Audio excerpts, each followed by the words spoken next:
ரதி என்னும் அழகிக்கும் நீதானே ராணி கதி நீயே என கொஞ்சம் கண் பாரு தேவி ரதி என்னும் அழகிக்கும் நீதானே ராணி கதி நீயே என கொஞ்சம் கண் பாரு தேவி ஆனந்த விகடம் சொல்லு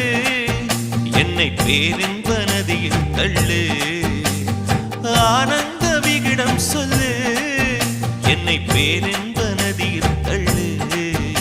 நான் பாக்யாதிபதியானேன் உன்னாலே கண்ணே உஷா பசும் பொன்னே உஷா